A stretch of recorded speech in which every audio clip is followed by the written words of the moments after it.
ओम शांति। आज की सारी मुरली बाबा के आत्मिक स्थिति को बनाने के लिए बाबा ने सुनाया कि बच्चे अपने को आत्मा समझना है, घड़ी घड़ी अभ्यास करना है।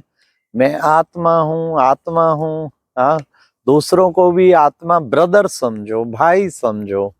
तो बाबा ने कहा कि बच्चे, इससे तुम्हें बाप की भी याद रहेगी। आत्मा समझेंगे तो बाप को याद करेंगे।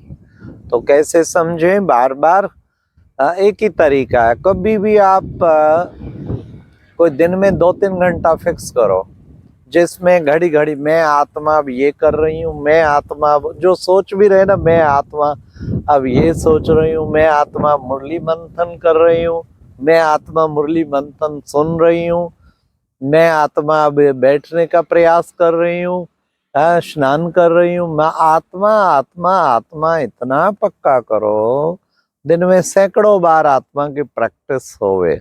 और आज कहा बाबा ने, आज का आज ही पालन करेंगे तो बहुत पुण्य मिलेगा।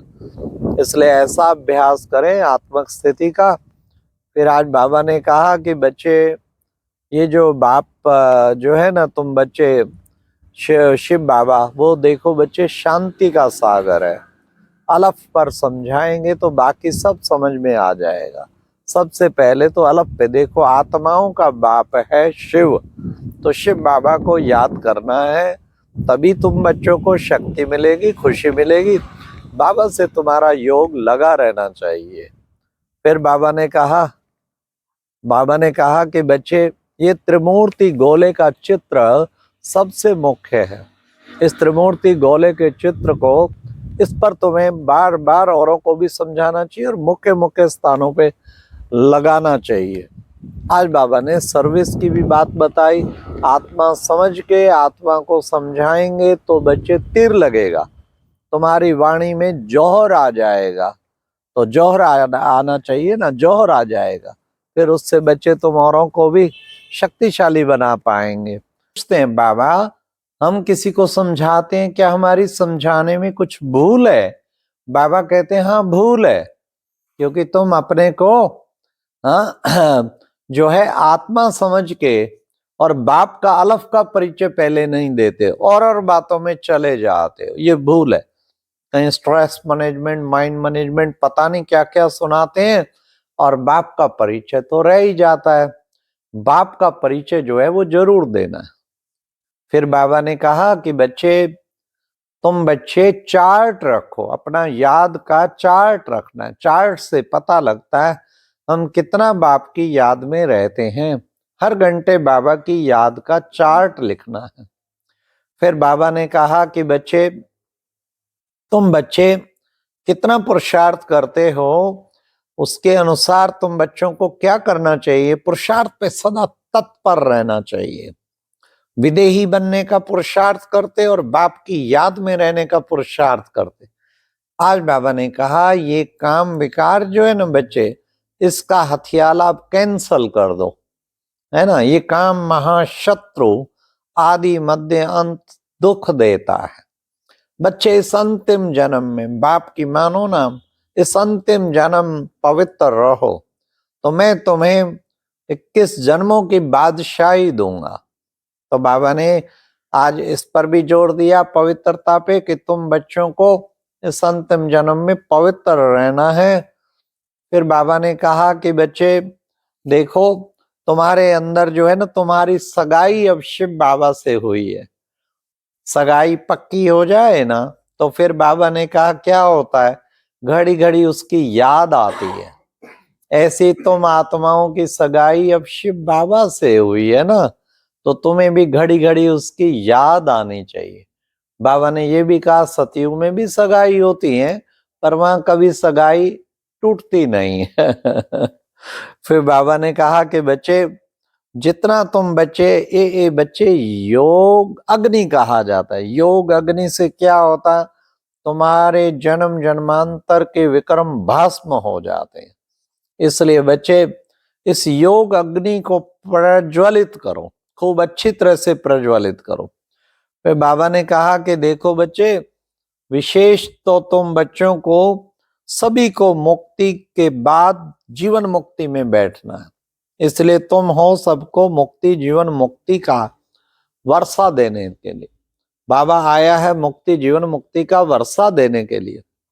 तो बाबा ने कहा कि बच्चे, जो बाप तुम्हें इतना ऊंचा विश्व का मालिक बनाता है वो माशूक बन के सामने बैठा है, तो उससे कितना ना लव होना चाहिए तुम बच्चों का। लेकिन बच्चे भूल जाते, भूलना नहीं चाहिए।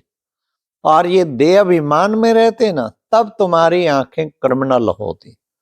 इसलिए सिविल तब बनेंगी जितना जितना आत्ममानी बनते जाएंगे तो बच्चे सिविल आई बन जाएंगे। इसलिए बाबा ने कहा आत्मा का स्वधर्म ही शांत है। अनुभव करो, मैं शांत स्वरूप आत्मा हूं, मैं शांत स्वरूप आत्मा हूं। इसका अभ्यास करते रहो। आत्मा ही पुनर्जन्म लेती है, एक शरीर छोड़ दूसरा लेती है। तो वो भी बच्चों को अभ्यास करना है। फिर तुम्हारी आत्मा का बाप है शिव, शिव बाबा को फिर उस ढंग से याद करो कि वो मेरा बाप है। मुख्य तो सभी को, सारे विश्व की आत्माओं को पैगाम दो। किस चीज का पैगाम? कि तुम्हारा पिता आया है। आजकल शिवरात्रि के दिन पैगाम देने का दिन है ना, जगह जगह नारे लगाते हैं ना। द्वार खड़ा है शिव भगवान, 5 विकारों का दो दान। दुश्मन कौन? 5 विकार। 5 विकार नरक का द्वार। जब छोड़ेंगे 5 विकार तभी मिटेगा भ्रष्टाचार। सब सत्यों में सत्य महान, शिव है गीता के भगवान। सब पर्वों में पर्व महान, शिव जयंती है सर्व महान। तो पैगाम दिया जा रहा है ना, चारों ओर धूम लगी पड़ी है, सारी ओर प्रभात फेरी, कहीं कुछ, जिसमें बाबा का पैगाम दिया जा रहा है। तो आज प्यारे बाबा ने वरदान में भी कहा, ब्राह्मण जीवन में वैरायटी अनुभूतियों को अनुभव करके, अनुभव द्वारा, वैरायटी अनुभूतियों द्वारा रमणीकता का अनुभव करने वाले संपन्न आत्मा भाव। रमणीकता का अनुभव कैसे करेंगे? वैरायटी अनुभूतियों के द्वारा। ब्राह्मण जीवन में वैरायटी अनुभूतियों के द्वारा रमणीकता का अनुभव। मतलब बोरिंग ना लगे, योग बोरिंग ना लगे, ज्ञान बोरिंग ना लगे। इतने अच्छे ढंग से अच्छे अच्छे विजन बना के बाबा की याद में रहना चाहिए। तो इसको ही कहते हैं रमणीकता का अनुभव करना। और ये अनुभव हमें बहुत महान बना देता है। फिर बाबा ने आज की मुरली में स्लोगन में भी कहा कि बच्चे बाप समान अव्यक्त रूपधारी बन।